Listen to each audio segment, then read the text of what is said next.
It's 2:47 a.m. You know this because you've been staring at the ceiling for the past hour, running through the same loop of thoughts you can never quite finish before they reset and start again. The apartment is quiet in that specific way late nights get. Not peaceful, just empty.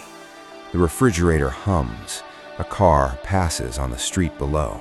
Then silence presses back in. Your phone lights up. No caller ID, just a number, 11 digits, which is already wrong, and the screen glowing white-blue in the dark like something alive.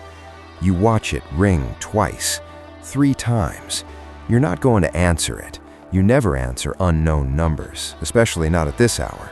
You have rules about this, simple, sensible rules. It rings a 4th time. You answer it. You don't know why. Maybe it's the sleeplessness. Maybe it's curiosity wearing a mask of boredom. Maybe some part of you, the part that stares at ceilings at 2 a.m., wanted something to happen. Whatever the reason, your thumb moves before your brain signs off on it, and suddenly there's silence on the line. Not a dead silence, but a live one, the kind with breathing underneath it. "Marcus?" a woman says. "Thank God."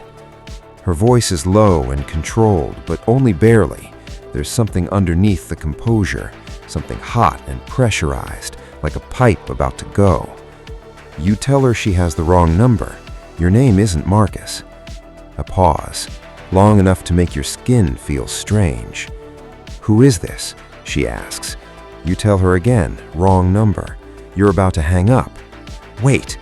The word comes out sharp, almost panicked, and it stops you the way a sudden sound stops you in a dark hallway. "What number did you call from? What does your screen say?" You look at the number, read it back to her. The silence this time is different, heavier. "That's not possible," she says quietly, not to you, to herself. "That number doesn't exist. You should hang up. You know you should hang up. It's nearly 3 in the morning, and this woman called a number that doesn't exist and reached you instead of whoever Marcus is, and none of that is your problem.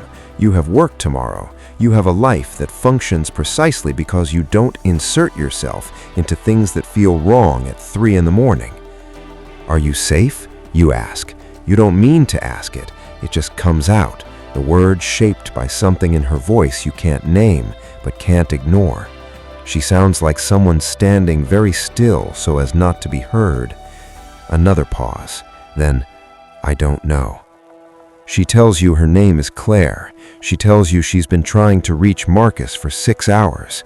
She tells you Marcus worked for a logistics company called Verada Group, that he called her 2 days ago saying he'd found something in a data transfer he wasn't supposed to see, that he was going to send her a file, that she should keep it somewhere safe and not tell anyone.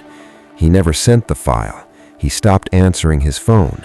And now she's sitting in her car outside her own apartment because she doesn't feel safe going inside, and she called the only number she had for him and somehow reached you. "You need to call the police," you tell her. "I did," she says, 4 hours ago. They said there's no evidence of anything wrong. They said he's an adult who can choose not to answer his phone. You sit up in bed. The ceiling you've been staring at recedes. Something has shifted in the apartment, in the air, in the specific quality of the dark.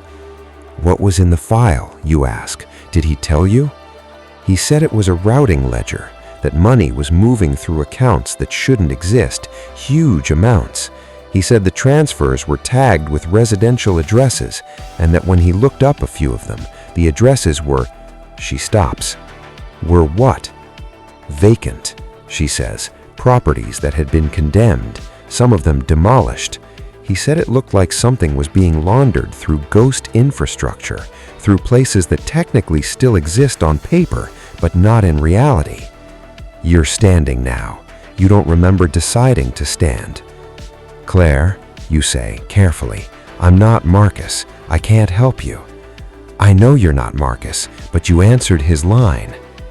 You almost don't look it up. You close the call. You sit on the edge of your bed in the dark. and you breathe, and you tell yourself this is not your situation. A stranger called a wrong number. That's all. That's the entire story. But you looked up Virata Group anyway. It takes 30 seconds to find their website. Clean, corporate, the kind of site that uses words like integrated solutions and scalable infrastructure without ever quite telling you what the company does. Founded 11 years ago, offices in 4 cities, a board of 7 names, none of which mean anything to you. You search for Marcus. You search for Virata Group employee Marcus and get nothing. You search for Virata Group and fraud and get a single forum post from 8 months ago, 3 sentences long, posted by an account that has no other activity. Don't take contracts routed through VG if you're a small carrier. Money clears, then reverses. 2 guys I know got burned. The post has no replies. You search for the number Claire called, the one that reached you. No results. The number returns nothing. It doesn't appear to be registered to a carrier. It doesn't appear to exist, exactly as she said. You go to your recent calls. You look at the number again. While you're looking at it, it calls you. You answer before you've decided to. Pattern recognition, maybe. Your brain has already logged this number as the call, and so your body responds before the reasoning catches up. It's not Claire this time. It's a man. His voice is flat and deliberate, the voice of someone who has learned how to drain expression from their words, like you drain water from something before storing it. You spoke to someone tonight? He asks, not a question. Your mouth goes dry. I don't know what you're talking about. The woman who called, what did she tell you? Your heart is doing something architectural, rearranging itself, pushing blood in patterns you're not used to. You think about hanging up. You think about how easy that would be. One motion, screen goes dark. You go back to your ceiling and your sleeplessness and your ordinary life. Nothing, you say. Wrong number. We didn't talk. A pause. You can hear him breathing. It's controlled, measured, the breathing of a man who is not surprised by much. You should go back to sleep. The call ends. You stand in your dark apartment, and you understand, with a cold and animal certainty, that the last statement was not advice. You call Claire back. She answers on the first ring, which means she hasn't slept either, which means she's still in her car or somewhere equally exposed and temporary. Someone just called me, you tell her, from the same number, a man. He knew I'd talk to you. You hear her exhale, something between a breath and a word that doesn't make it all the way out. What did he say? You ask. He told me to go back to sleep. Silence. Then, very quietly, Marcus used to say that Virata had people who managed exposure. His word for them was closers. He said when something got too visible, they sent a closer. The word sits in the air of your apartment like something with weight. Claire, you need to get somewhere public, a 24-hour diner, a hospital lobby, anywhere with cameras and witnesses. And then what? You don't have an answer for that. You're standing in your kitchen now. You've moved without noticing, and you're looking at the window above your sink, the way the city light comes in orange and diffuse through the glass, the way it makes shadows of everything. Did Marcus tell you anything specific? An account number, a name, a location, anything you could actually show someone? He said he was going to send it. I don't have anything. But he told you about the addresses, the demolished properties. Yes. Did he name any of them? A long pause. You can hear her trying to remember, the specific silence of someone searching inward. One, she says. He mentioned one specifically because he said he'd driven past it once.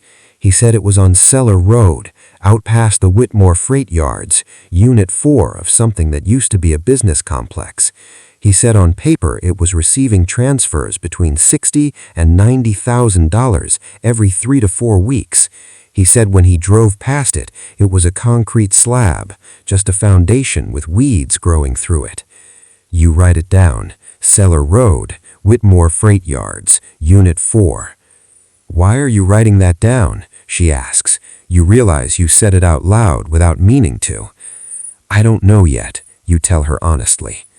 You don't go there that night. You're not reckless. You sit at your kitchen table with the address written on the back of a receipt, and you think about all the reasons this has nothing to do with you, and all the reasons that ship has already sailed. Someone called a number that doesn't exist and reached you. A man who knew about that call called you back within 20 minutes. If this is a system, and it feels like a system, like something with moving parts and deliberate architecture, then you are already inside it. The only question is whether you move or stay still. Staying still, you've learned in your life, is also a choice. It just feels like nothing. You look up the Whitmore Freight Yards.